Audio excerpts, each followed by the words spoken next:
Jesús es el centro, la cruz, el cimiento de todo lo que soy. El pueblo asentado en tinieblas vio gran luz, y a los asentados en región de sombra de muerte, luz les resplandeció. Mateo 4:16. Buenas noches. Los saludo hoy 29 de septiembre, mes de compasión. El centro, la cruz, el cimiento de todo lo que soy, de mi corazón. Bienvenidos a este tiempo de comunión donde celebramos el amor de Dios. Meditaremos en Celebramos el amor de Dios. Hijo de Dios, eterna luz. Buenas noches.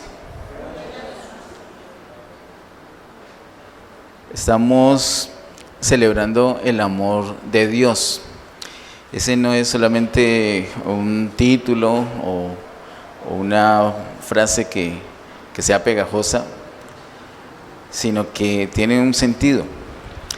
La palabra de Dios usa esa expresión, celebrar algo, es para vivir la realidad de ese algo.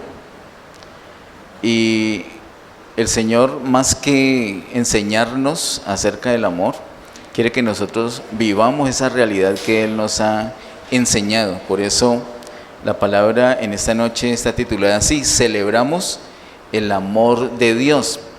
Además, ¿en qué tiempo está conjugado? Ese verbo celebrar, ¿en qué tiempo está conjugado allí? Los niños que han aprendido sobre verbos, ¿nos pueden ayudar? Sí, algunos les han enseñado, de pronto otros no aprendieron, pero ese verbo celebrar, ¿en qué tiempo está conjugado?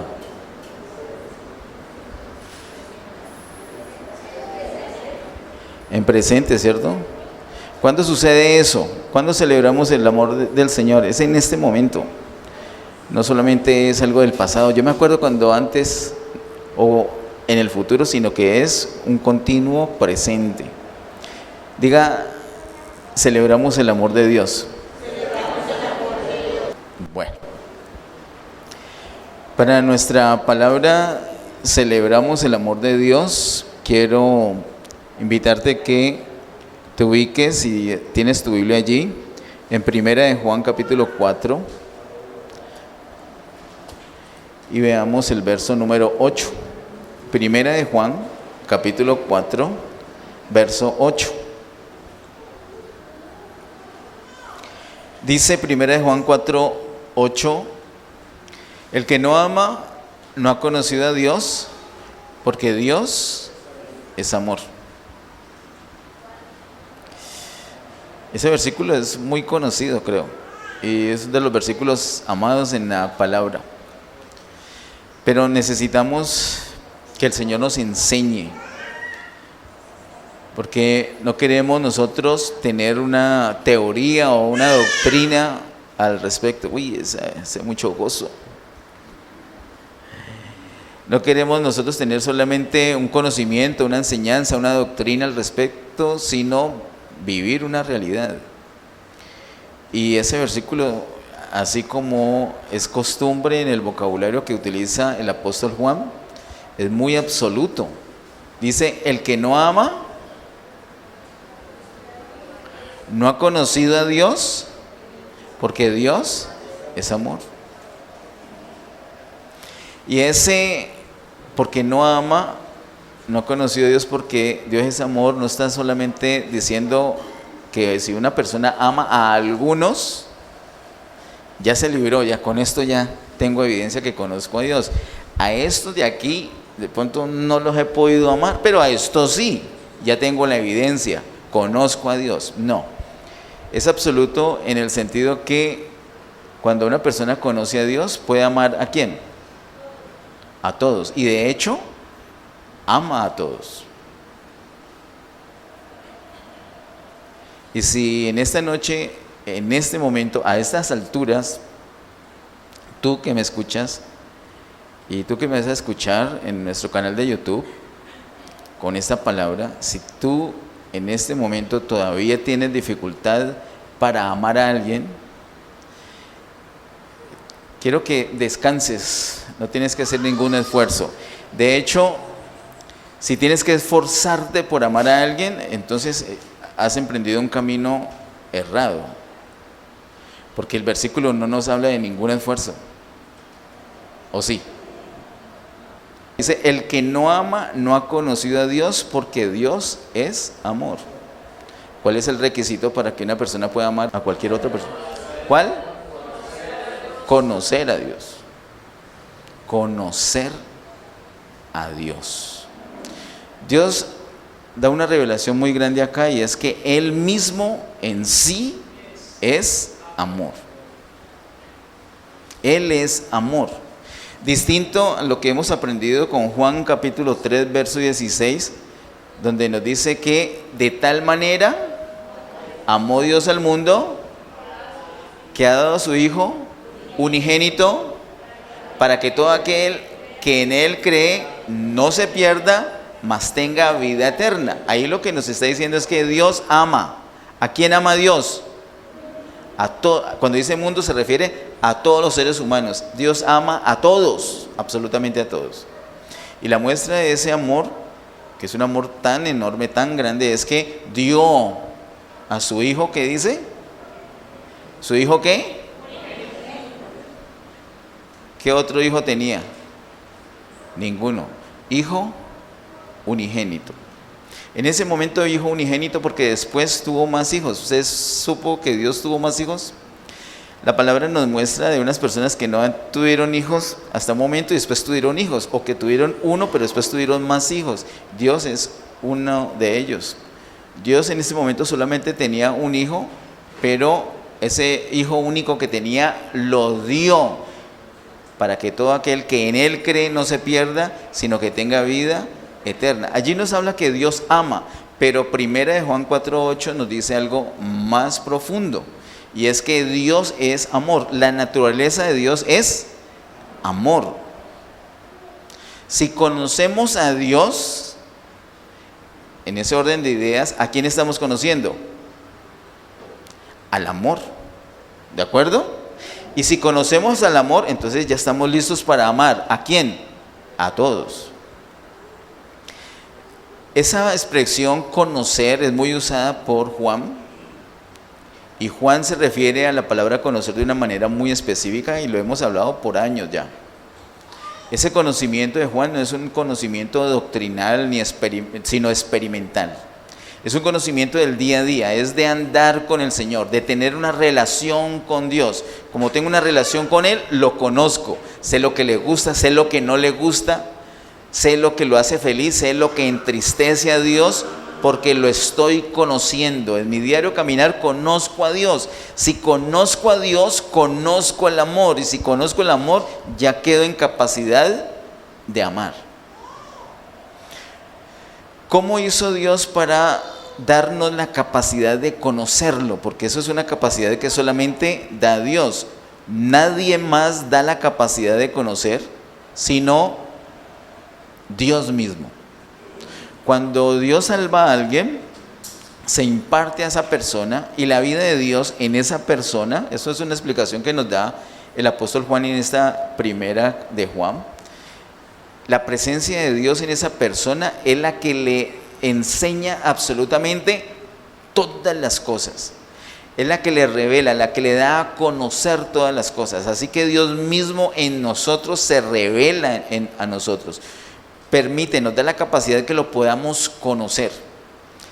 En Romanos capítulo 5, verso 5, voy a leer ese versículo. Romanos capítulo 5, verso 5 dice: y la esperanza no avergüenza, porque el amor de Dios ha sido derramado en nuestros corazones por el Espíritu Santo que nos fue dado.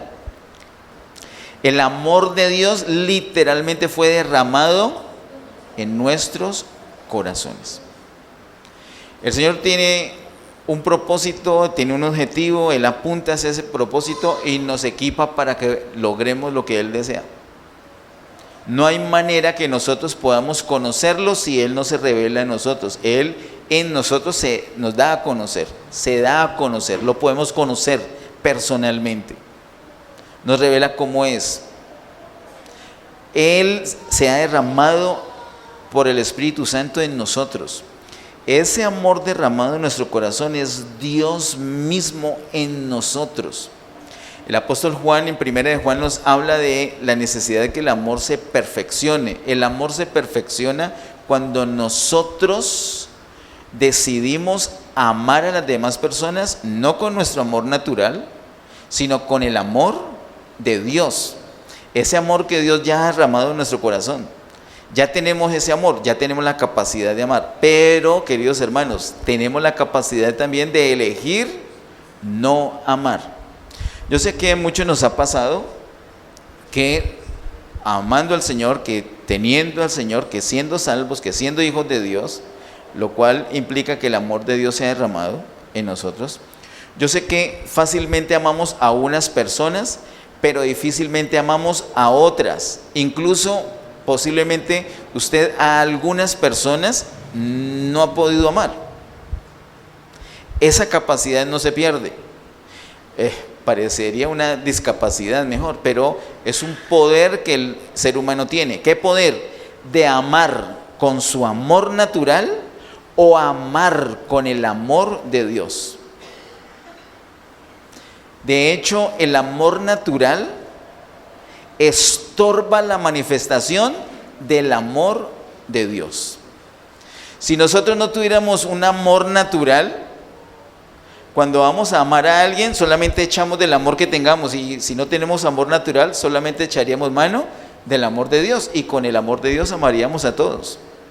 El problema que tenemos es que además del amor de Dios, ese amor natural que hemos tenido siempre, ahí está. Y ese amor estorba el amor de Dios. Cuando tú tienes dificultad de amar a alguien es porque tu amor natural está estorbando. Una pregunta, ¿tú qué acostumbras a hacer con algo que te estorba? Te estorba. Estás trabajando y te chocas con eso. Estás caminando y te tropiezas con eso. ¿Qué haces con eso que te estorba? ¿Lo guardas? ¿Lo consientes? ¿Lo cuidas? ¿Lo proteges? ¿Lo conservas? ¿Lo pones en todos los lugares para que te estorbe más? No. ¿Qué haces con algo que estorba? ¿Qué hay que hacer? Hay que desecharlo. Diga, hay que desecharlo. Bueno, ahora los que tienen miedo también digan, hay que desecharlo. Ay, habían varios con miedo. Yo estoy aquí en esta noche para hacerles un desafío, o mejor, Dios nos hace un desafío a todos nosotros que estamos esta noche aquí y a los que ven esta prédica por el canal de internet, por el canal de YouTube. Y es que desechemos lo que nos está estorbando la manifestación de Dios que ya vive en nosotros. No podemos seguir indefinidamente actuando como niños.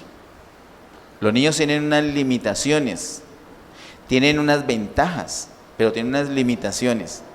Pero nosotros, cuando ya dejamos de ser niños, las ventajas que teníamos ya no las tenemos.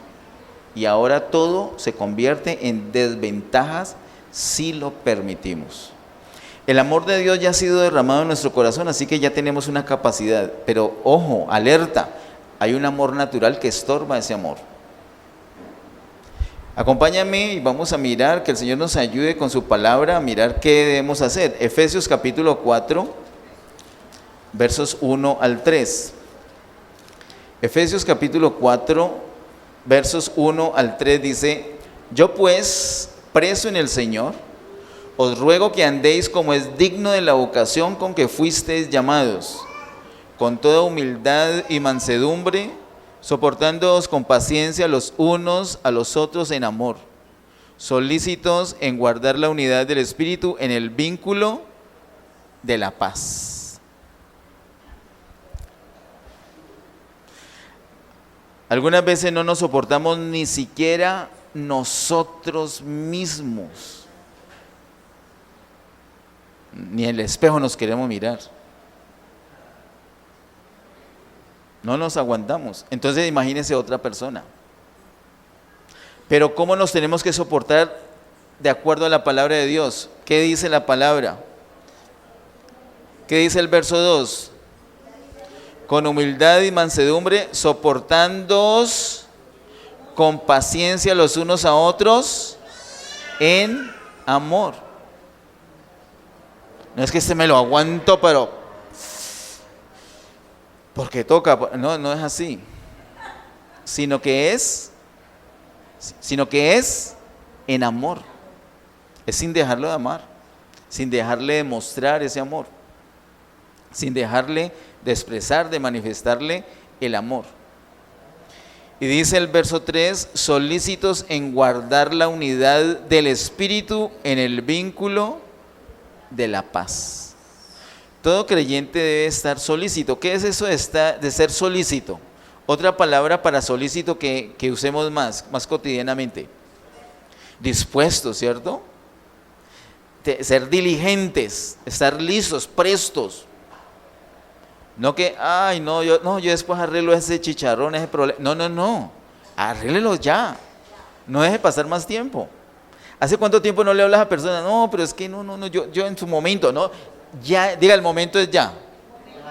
Porque la palabra dice, solícitos en guardar la unidad del Espíritu. Y no es la unidad con los que me entiendo, sino que es la unidad del Espíritu. La unidad del Espíritu es con todo el cuerpo de Cristo. Inclusive con personas de otras congregaciones, de otras iglesias locales. Con personas que usted haya conocido en redes sociales o de cualquier manera. Si es hijo de Dios, si es de la iglesia, hay una unidad del Espíritu. Y mire que dice solícitos en guardar la unidad. No dice, y les quiero confesar que yo por un tiempo, no entendí esto. Yo pensé que no estaba correcto. Dice solícitos en guardar la unidad. Yo decía, ¿cómo se va a guardar la unidad del Espíritu si no hay unidad del Espíritu? Se guarda lo que hay. Si no hay unidad del Espíritu, entonces primero hay que procurar la unidad del Espíritu, y una vez que tenemos la unidad del Espíritu, ahora sí, guardarla, como dice acá. Pero aquí por ningún lado dice que luchemos, que procuremos en tener la unidad, sino solícitos en guardar la unidad. Da por hecho que ya está la unidad del Espíritu. No, es que aquí en esa iglesia lo que pasa es que falta es la unidad del Espíritu. Según este versículo 3, lo que falta es solicitud, diligencia, ganas. ¿De qué? De guardar la unidad del Espíritu. La unidad del Espíritu ya está. Y usted y yo no tuvimos que hacer absolutamente nada para eso. Eso lo hizo Dios. Eso es una obra de Dios. Nadie puede dar la unidad del Espíritu sino solamente Dios. Y Dios ya lo hizo y ya vamos a mirar cómo. Dios dio la unidad del Espíritu. Ahora lo que nos toca a nosotros es guardar la unidad del Espíritu. Guardar la unidad del Espíritu. Guardar algo que ya nos dio. De pronto no sabíamos, pero el Espíritu Santo está para revelarnos las cosas que Dios ya nos ha concedido. ¿Qué hay que hacer con la unidad del Espíritu que el Señor ya nos dio? Hay que guardarla. ¿Qué es la unidad del Espíritu? No es que todos hagan lo que yo quiero o que se comporten como yo quiero, sino que todos nos rendimos individualmente al Espíritu Santo. Y si todos estamos rendidos al mismo Espíritu Santo, entonces el resultado es que tenemos una unidad. Y note que dice solícitos en guardar la unidad del Espíritu. Ahí no dice que seamos unidos. ¿Qué será más poderoso, ser unidos o guardar la unidad? Porque cuando decimos que ser unidos implica que somos muchos, unidos, unámonos. Pero acá habla de algo más poderoso, acá habla de unidad. ¿Cuántos son? Una unidad, ¿cuántos son? uno. Hay que guardar la unidad del Espíritu. No hay que procurarla, hay que guardarla. Y para guardarla hay que tener diligencia. No podemos ser perezosos en ese aspecto. Una de las principales causas de que el propósito de Dios en una iglesia se detenga, y no lo digo solamente por esta iglesia local, sino por las iglesias locales en general, es que no se guarde la unidad del Espíritu. Porque si hay divisiones, entonces si yo tengo que trabajar con esas personas, no, con esas personas no, ponerme a trabajar con otras personas. Y si estas no están disponibles, sino estas, entonces ahí ya quedó el asunto. O lo hago, escuche, lo hago de cualquier manera. Por años me ha tocado trabajar con grupos, y digo yo en la iglesia, con distintos equipos, en distintas áreas. Y cuando se encuentra un grupo, no siempre es así, cuando se encuentra un grupo con el que uno se entiende, es muy rico. Hay personas con las que uno casi no se entiende, pero no dependemos de eso. Porque la unidad del Espíritu no es eso, no es con los que yo me entiendo, sino que se llama unidad del Espíritu, es por eso, porque es cuestión del Espíritu. Y ya la dio Dios, insisto, hay que ser diligentes en guardar esa unidad. Antes de ir a la conclusión, que la conclusión es que nos muestra la pieza clave de todo esto, quiero que note que el verso 3 dice: solícitos en guardar la unidad del Espíritu. ¿Dónde se guarda la unidad del Espíritu? En el vínculo de la paz. ¿Qué es un vínculo? Pues ahí lo dijeron, una unión. Un vínculo es una unión. Solícitos en guardar la unidad del Espíritu en el vínculo de la paz. Este vínculo, esta unión es la paz. Hay un nuevo vínculo que llama el apóstol Pablo aquí vínculo de la paz. Antes teníamos otro vínculo. Ese vínculo fue destruido por el Señor y nos ha dado otro vínculo. Un vínculo es una unión, una asociación. Un vínculo es porque yo estoy asociado a algo. En sistemas se utiliza mucho eso. Me imagino que en otras áreas también.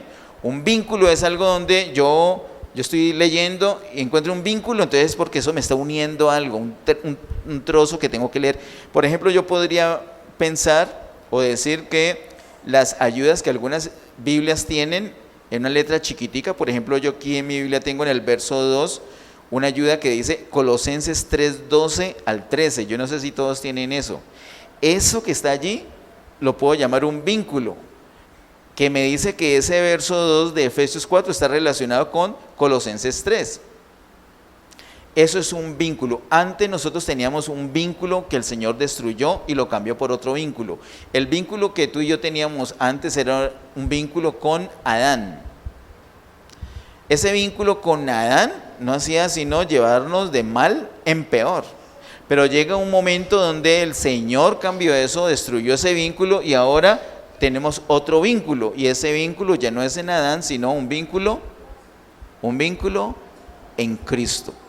Nosotros ahora tenemos un vínculo en Cristo y ese vínculo en Cristo, el apóstol Pablo lo llama muy bien llamado vínculo de la paz.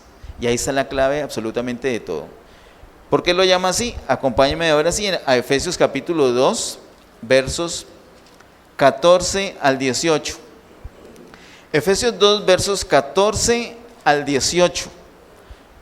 Dice, porque Él es nuestra paz. Cuando dice Él, si tú miras exactamente la palabra anterior, dice Cristo. Está hablando de Cristo. Cristo es nuestra paz. Así que cuando Pablo dice el vínculo de la paz, ¿está hablando de quién? Está hablando de Cristo. Antes estamos vinculados, asociados, unidos a Adán. Ese era nuestro vínculo. Y por eso era que estábamos solamente peque y peque y peque. Y la verdad no nos importaba, pero Él destruyó ese vínculo. Ahora sí nos importa. No es que no pequemos, pero cuando pecamos no quedamos en paz. Que eso es obra tan maluca. El Espíritu empieza a redarguirnos, a incomodarnos hasta que nos salva, nos recupera, nos mueve en la posición para que nuevamente estemos con el vínculo que debemos tener, y ese vínculo solamente es Cristo. De ahí no nos debemos salir. Ese es el vínculo de la paz. Cristo es el vínculo de la paz. Dice el verso 14, porque Él es nuestra paz, que de ambos pueblos hizo uno, derribando la pared intermedia de separación. Sabemos que cuando dice ambos pueblos, lo hemos estudiado acá, se trata del pueblo judío y del pueblo no judío, o sea, el pueblo gentil. De dos pueblos, dice el verso 14, hizo uno, un solo pueblo, derribando la pared intermedia de separación. Luego dice, aboliendo en su carne las enemistades, la ley de los mandamientos expresados en ordenanzas, para crear en sí mismo de los dos un solo y nuevo hombre, haciendo la paz. ¿Quién hace la paz?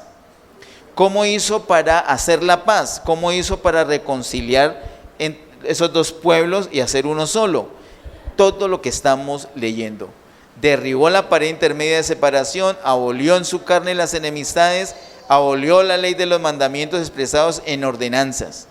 Luego dice el verso 16, y mediante la cruz reconciliar con Dios a ambos en un solo cuerpo, matando en ella las enemistades. ¿Dónde mató Cristo las enemistades de los judíos y los gentiles? En la cruz. Cuando entiendo que la clave es la cruz, ya no tengo otro camino que tomar. Mire que dice el verso 16, que es la clave de este mensaje, y mediante la cruz reconciliar con Dios a ambos en un solo cuerpo. Hermanos, si el Señor en la cruz reconcilió a judíos y a gentiles que eran completamente irreconciliables, ¿cómo no nos va a reconciliar a Daniel y a mí? ¿Cómo no me va a reconciliar a Yolanda y a mí? Pues claro que sí. A Brian y a mí. Bueno, a Brian es complicado. No, también. Lo hizo con judíos y con gentiles. ¿Será que al Señor le va a quedar grande reconciliarme con Hermila? No. No.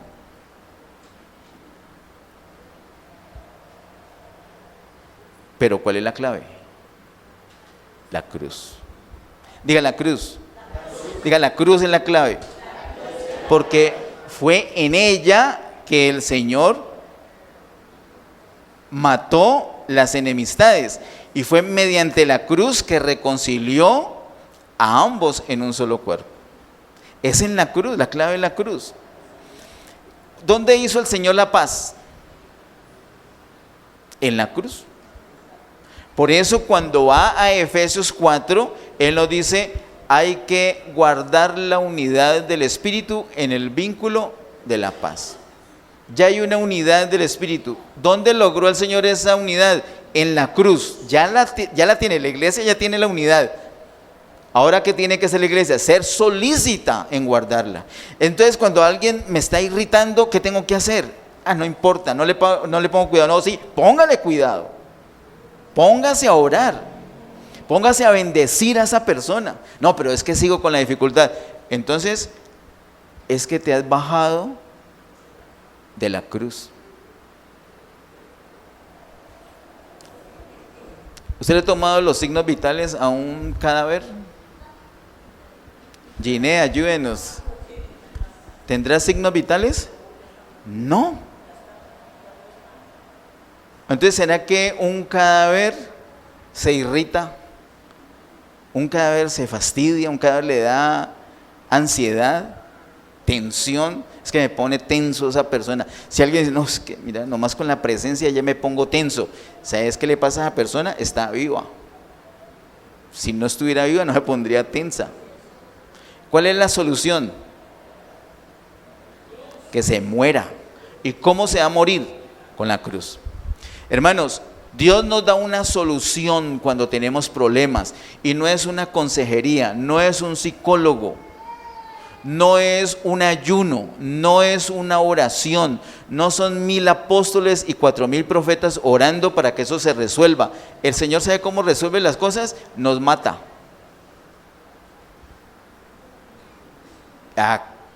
De raíz acaba ese problema. Porque más se va a demorar en decir, bueno, ya hicieron las paces, y bueno, se hizo todo este congreso de 7000 personas intercediendo por este caso. Más la demora que hagan eso y que se vayan a sus ciudades para que otra vez tenemos que hacer el siguiente congreso, porque otra vez pelearon estos dos. En cambio, la cruz es efectiva. El Señor no se puso a dialogar, venga judíos, miren que los gentiles necesitan también salvación. ¿O sí se puso a hacer eso? No, venga gentiles, entiendan que yo provengo de ellos. Nunca, no eso en los evangelios. En los evangelios vemos que el justo murió por los injustos. ¿Eso lo vemos en la palabra o no? Sí. ¿Y quién es el justo? Cristo murió. ¿Y los injustos quiénes son? Nosotros. Cristo murió por nosotros. Esa es la cruz. Entonces, cuando tienes un problema y tú tienes la razón, ¿quién tiene que morir?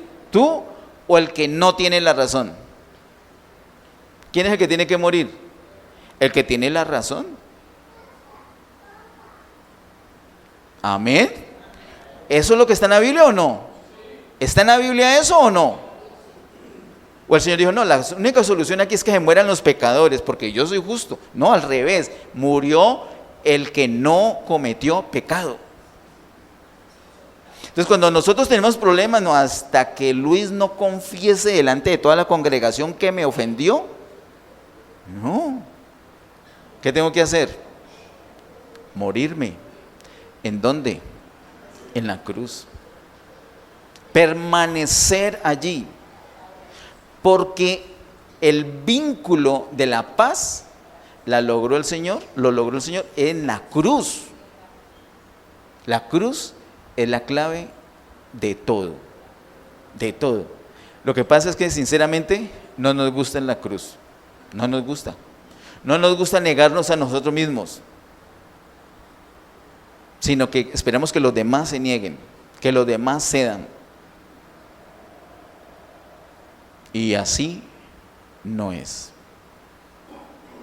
El Señor nos amó, el Señor murió por nosotros, el Señor derramó su amor en nuestros corazones, el Señor nos permite la capacidad de conocerle, y conocer a Dios es conocer el amor. Entonces podemos amar. Lo único que estorba es nuestro amor natural. Pero si permanecemos en la cruz, ese amor natural no se va a levantar contra el amor de Dios, y se cumple la realidad de la palabra que podemos amar.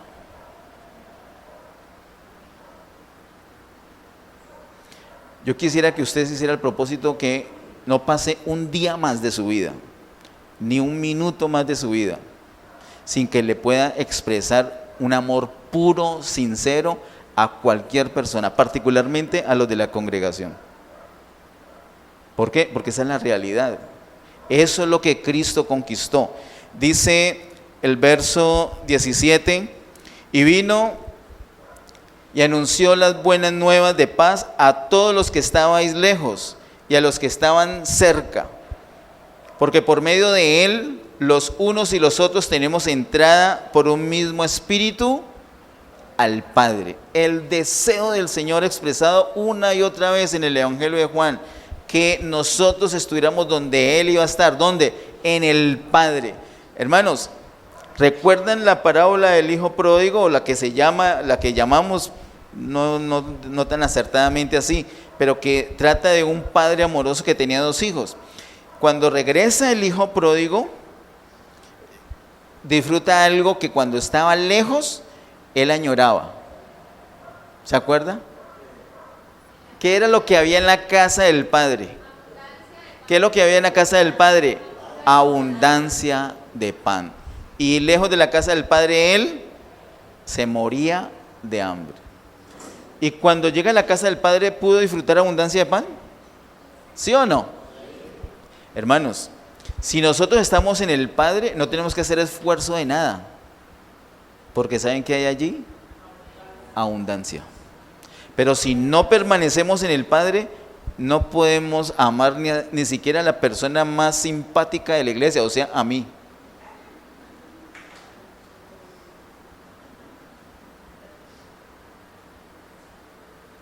No podemos amar ni a los niños que son tan dulces, mucho menos a una persona llena de resabios como yo. El amar a otro no depende de cómo sea la persona, depende si estoy en el Padre, porque cuando estoy en el Padre puedo disfrutar abundancia de pan, todo es abundante ahí. Pero cuando no estoy en el Padre me cuesta, todo es un problema. Entonces, ¿cuál es la diligencia? ¿Cómo es la solicitud para guardar la unidad que ya el Señor nos dio? Entonces, estar alerta. Apenas Dios, una alerta, una alerta. ¿Qué pasa? Esas personas no le puedes prestar casi cariño, no sé, porque hay algo que, hágale, rompa eso hoy. Vea, yo les quiero, para terminar, contarles unos testimonios. Cuando el Señor me salvó, yo decía, yo me he acostumbrado siempre a darle besito a mi mamá y a mi abuela para saludarlos o para despedirme. Y a mi papá no, yo no le daba besito a mi papá. Había una distancia entre nosotros, nos peleábamos mucho. Además es hombre y darle un beso a otro hombre me incomodaba. Cuando el Señor me salvó, yo sentía ese amor, ese cariño por mi papá y esas ganas de abrazarlo y besarlo, pero como ya me había acostumbrado tantos años sin hacerlo, era muy difícil darle un beso a mi papá. Y le daba beso a mi mamá, le daba beso a la abuela y a mi papá no, y yo decía, pero eso no está bien, o sea, me siento incómodo. Yo no sé si mi papá se sienta bien, que como una discriminación, a esta sí, a él no, pero yo quería darle beso a mi papá, pero no tenía la costumbre. Así que yo dije, no, bobada, hoy le voy a dar beso a mi papá, hoy va a ser, yo no sé, me voy a sentir incómodo, pero no importa, pero le voy a dar beso, y no le voy a dar ese beso y ya, sino que ese va a ser el primer beso, y de ahí en adelante le voy a dar beso cuando lo saludo y beso cuando me despido. Y cuando ya lo tenía cerquita, yo, ay, santo Dios, muy incómodo. No. Con mi mamá y la abuela era natural, pero con mi papá no, por una distancia. Pero ¿saben qué hizo el Señor con la pared intermedia? La abolió. Él destruyó lo que había en la mitad. Diga, ya no hay pared. Ya no hay estorbo, diga. No hay estorbos. ¿Quién hizo eso? Cristo lo hizo. ¿Dónde lo hizo? En la cruz. Entonces, si estamos en la cruz, manifestamos la realidad. Si no estamos en la cruz, manifestamos mentiras, manifestamos distancias que el Señor ya abolió. Cuando la Biblia me dice que el Señor abolió algo, es porque el Señor efectivamente lo hizo. Entonces ese día me acerqué y le di un beso en el cuello. Les cuento que me sentí como raro, como que me hubiera encalambrado la boca, la cara, y yo no sé si él se sintió incómodo, no sé, pero yo me fui rapidito de allí y me fui feliz. Le di un beso a mi papá. Tanto amor y no manifestárselo con un beso, por Dios, tantos años, ahora era libre para hacerlo. Cuando le iba a dar el segundo, todavía no estaba cómodo, pero dije, ya di el primero, ya de aquí en adelante eso es pan comido, y beso, y beso, y beso. Después lo hice con mi hermano Ariel y después lo hice con mi cuñado Mario. Y ya.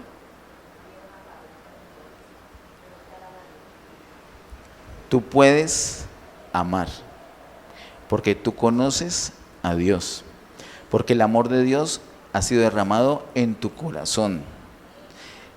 No hay distancia, no hay separación. Miren, todo lo que usted diga, no, sí hay, porque es que eso, escúcheme, eso es una mentira. ¿Sabes cuál es la verdad? La palabra de Dios es verdad. Es una mentira. Entonces, ¿por qué me siento así? Falta de cruz. Si quieres te ayudo. Yo te ayudo leyéndote lo que dice acá. Pero la decisión de quién es. La decisión es tuya. Antes de que usted se ponga muy ligeramente de pie, no lo vaya a hacer con ligereza. Solamente, escúcheme, solamente los que hoy admitan que han tenido esa dificultad, que con alguien han tenido como una pared ahí que no lo puede atravesar, yo creo que van a ser libres esta noche. Yo creo que van a ser libres. Así que yo les pido que como la diligencia, la solicitud que dice aquí Efesios 4, para mostrar esa diligencia, ese deseo, se ponga de pie. Y el Señor va a ver que estás moviéndote. Esa es la diligencia que el Señor dice, solícitos en guardar la unidad del Espíritu en el vínculo de la paz. Por favor, levanta una o las dos manos al cielo y repite esta oración conmigo. Padre, en el nombre de Jesús, yo te doy gracias por lo que has hecho en la cruz. Gracias porque eres la paz. Gracias porque eres el vínculo de la paz. Gracias por tu amor en mi corazón. Yo quiero amar a todas las personas y especialmente a mis hermanos con ese amor, con el amor de Dios. Yo te conozco, Dios, así que conozco el amor, así que puedo amar a todas las personas. La pared intermedia, el estorbo fue quitado, fue derribado. Aboliste en tu carne la enemistad. Ahora no hay estorbo, hay libertad. Yo quiero permanecer en el Padre. Y en esta noche tomo abundancia de tu pan, abundancia de ti, abundancia de tu vida. De aquí en adelante voy a poder dar ese beso que antes no podía, dar ese saludo que antes no podía, dar ese abrazo. Ahora voy a soportar con paciencia, en amor. Ya no hay obstáculo, ya no hay nada que se interponga. Voy a amar y voy a mostrar que tú vives en mí y que te conozco. Ayúdame, Señor, dame oportunidades como la de esta noche para salir de mi sitio, para salir de mi silla y buscar 2, 3, 4 personas que a lo mejor nunca he abrazado y mostrarles que realmente le puedo amar. En el nombre de Jesús. Amén.